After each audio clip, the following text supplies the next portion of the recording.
Olá galera, boa noite. Então eu vou falar um pouquinho de vetores, na verdade especificamente de decomposição de vetores. Então nós já tínhamos visto em aula que vetores eram grandezas, que eles guardavam informação orientacional. A gente falava que um vetor ele tinha um módulo, uma direção e um sentido. O que a gente vai fazer aqui é aprofundar nosso estudo de vetores e entender como um vetor pode ser repartido, que é o que a gente chama de decomposição de vetores. Então, inicialmente, a gente vai fazer uma breve revisão do que é vetor e a gente vai partir para a decomposição. Então, vamos lá. Então, vetores, ou vetor. A gente fala que vetor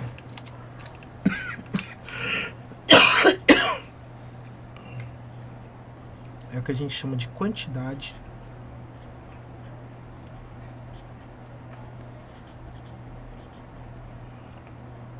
orientada.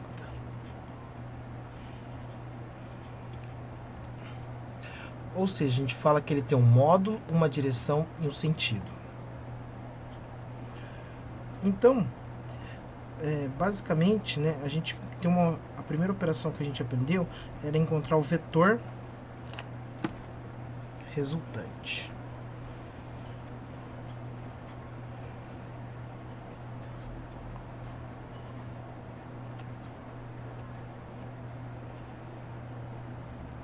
O vetor resultante, nós tínhamos entendido ele que era o vetor resumo.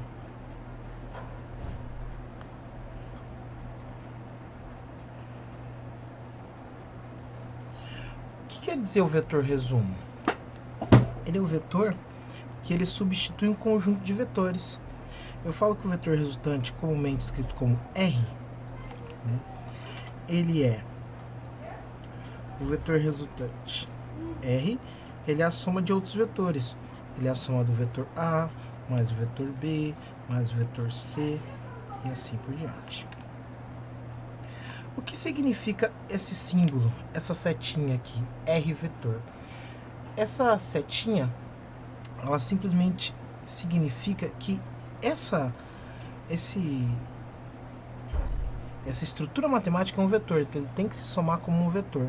Ela não quer dizer que ele está para a direita, que ele está horizontal para a direita, não. Então, o exemplo mais clássico de soma de vetores é, digamos que eu tenho dois vetores. Esse vetor aqui tem valor 4. Vou chamar ele de 4. Eu vou falar aqui, esse vetor, quando ele for somado com esse vetor 3, eu posso substituir esses dois vetores por um único vetor, que ele vai ser, no caso, 4 para cima menos 3 para baixo. Então, eu posso falar que o vetor resultante, que ele é a soma do vetor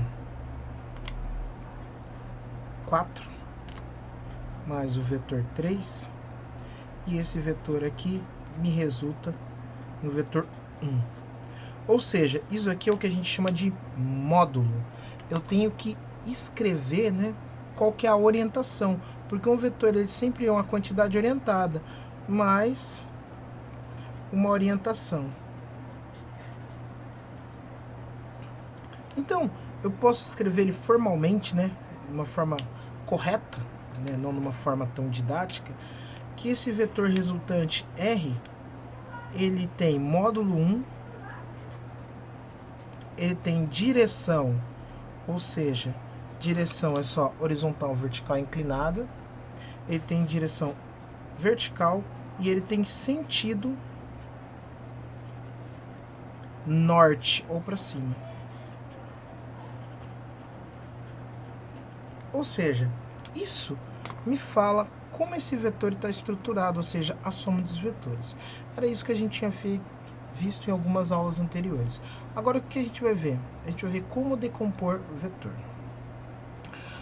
Então, primeiro, isso aqui eu posso pensar que é uma composição, né? Eu somei dois vetores para ter um vetor resultante.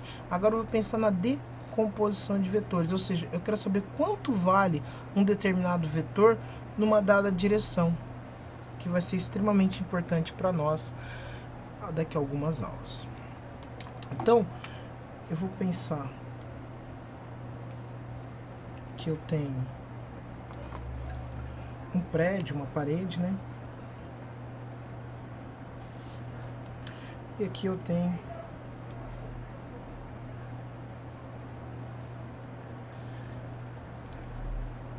uma parede. E eu quero colocar um objeto.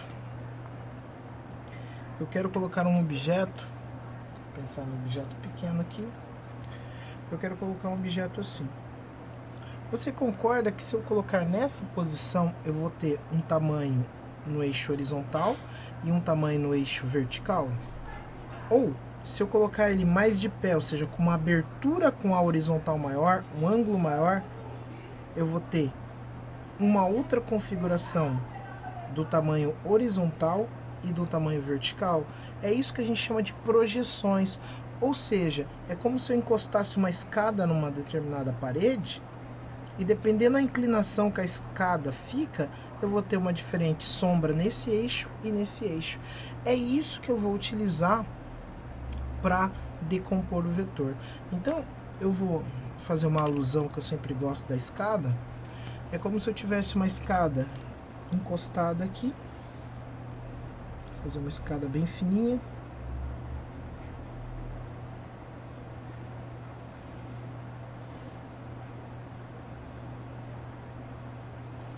E eu vou traduzir que x vale o tamanho horizontal e que y vale o tamanho vertical. E tudo isso está relacionado com a inclinação, que é o ângulo θ. O que é um ângulo, né? Às vezes alguma pessoa pode ter dúvida o que é um ângulo. Ângulo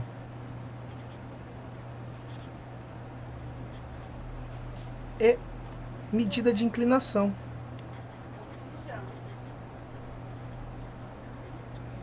Então, o θ vai ser a inclinação. No caso aqui, a inclinação é com a horizontal.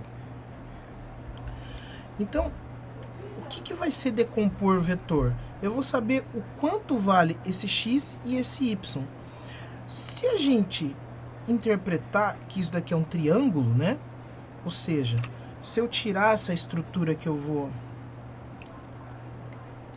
destacar aqui, eu formo um triângulo reto, ó. Vou pontilhar aqui.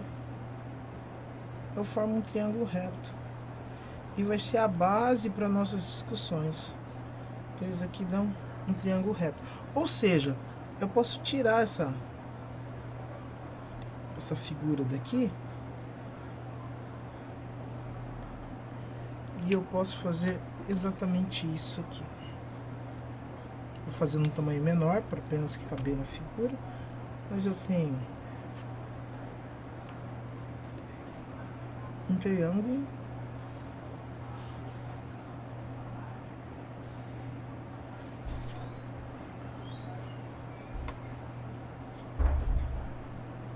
que aqui tem um ângulo θ, aqui tem um comprimento x, aqui tem um comprimento y, e comumente aqui a gente coloca h, usando a mesma nomenclatura da matemática de hipotenusa. Ou seja, a gente tem um triângulo retângulo que a gente sabe que tem uma equivalência entre esse lado, que é a hipotenusa, com seus ângulos, com seu ângulo, né? Ou melhor, vamos melhorar isso. Eu tenho um ângulo tal aqui, e existe uma relação dos lados com o ângulo, né? Por quê? Porque a hipotenusa ela é invariante. Isso aqui é como se fosse fixo, porque é o tamanho da escada. Isso aqui é fixo. Ou seja, dado um determinado ângulo, eu vou ter diferentes configurações para x e y, que são os dois variáveis. Ou seja, eu falo que o valor de θ impacta no valor de y e no valor de x. Daí a gente vai ter que lembrar das funções trigonométricas. Porque a gente tinha 3 funções trigonométricas, que são a base que nós vamos utilizar. A gente tinha a primeira função trigonométrica, seno de θ. Eu sei que seno de θ é o cateto oposto, CO, pela hipotenusa, certo? Vamos pensar aqui, θ, o cateto oposto é Y e a hipotenusa é H. Então eu posso falar que o seno de θ é Y por H. Mas o que comumente nós queremos? Nós queremos o lado, porque como eu falei, a hipotenusa é fixa. Então eu quero o Y. Isolando o Y, vai passar o H multiplicando, eu vou ter essa equaçãozinha aqui. Eu sei que Y, passo o H lá multiplicando, H seno de θ. Guardem essa equação, porque ela é basicamente o que a gente vai utilizar em todos os exercícios. Então eu falo que o Y é o H seno de θ. Procedendo da mesma forma, porque o cosseno de θ, ou seja, isso é fixo, o cosseno de θ, ele é o cateto adjacente sobre a hipotenusa.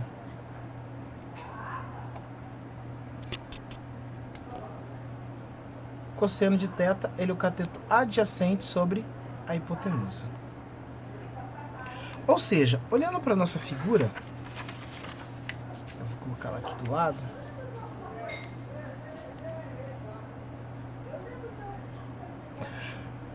O cosseno de θ vai ser o cateto adjacente. Adjacente é um nome diferente para falar ao lado, né? Vou até reescrever a mesma figura aqui.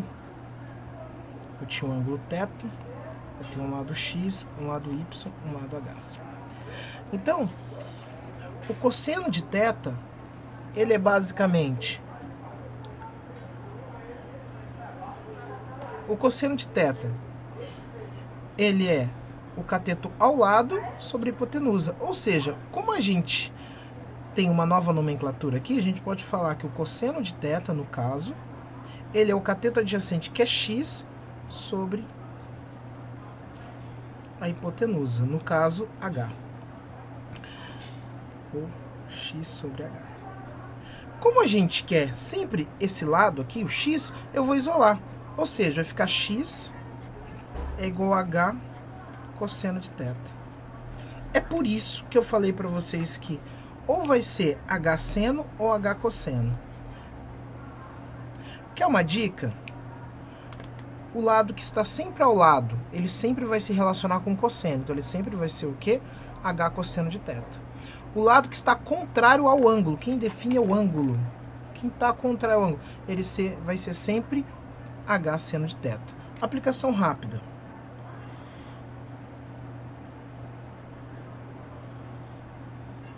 Eu tenho algo que vale 5, que vai ser a hipotenusa. Tenho um ângulo de 30 graus, ângulo de 90 graus. E eu quero saber quanto que vale x. Ou seja, se eu tenho uma escada de 5 metros, que está com um ângulo de 30 graus com a horizontal, eu quero saber quanto que vale a sombra, caso tenha uma luz aqui em cima. Exatamente aqui em cima. O que eu vou fazer? Eu vou usar função trigonométrica. Eu vou achar o quanto vale aqui. Ou seja, não está do lado? Se está do lado, vale o quê? Está relacionado a quem? A cosseno. Então, eu vou falar aqui, x é igual a h cosseno de θ. No caso, o h vale 5, vai ficar 5 cosseno de θ. Só que o cosseno vale 30, vai ficar 5 cosseno de 30. E esse valor aqui, que é o valor dos ângulos notáveis, é tabelado.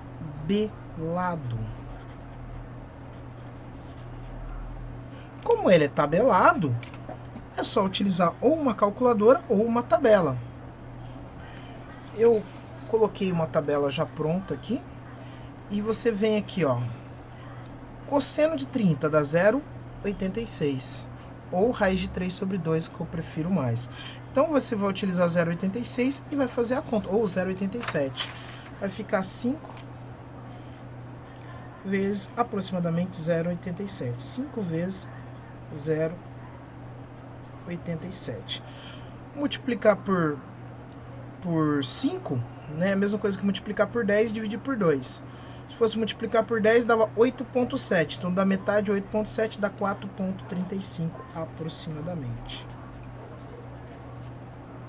Ou seja, eu vou terminar por aqui e eu deixo de exercício para que você encontre quanto que vale o y. Lembrando, o y está ao contrário, então ele se resolve com seno. Eu posso falar, né, deixar montadinho, que o y, ele é quem? Ele é o h, o que? Seno de θ. Então, você vai colocar os valores, que vai ser 5 seno de 30 graus. Certo? Fica de exercício para vocês. Dica, sempre testem os valores da calculadora se eles batem com essa tabela, porque senão você está calculando completamente errado. Essa tabela aqui é a tabela de ângulos notáveis, ou seja, são valores que tem todos dentro da sua calculadora. Existe uma regra de memorização dessa tabela, que é 1, 2, 3, 3, 2, 1, tira a raiz de todo mundo e divide por 2, certo? Para quem estranhar, né, raiz de 3 sobre 2, raiz de 3 é 1,7. Dividido por 2, então dá 1,7 por 2. Que é R$1,70 por 2, dá 0,86 alguma coisa. Certo? Eu vou encerrando por aqui. Bons estudos. Lembrando, eu acredito que o vídeo está em boa qualidade. Se ele está em boa qualidade, você pode, na hora de estudar, você ampliar essa tela. Muito obrigado.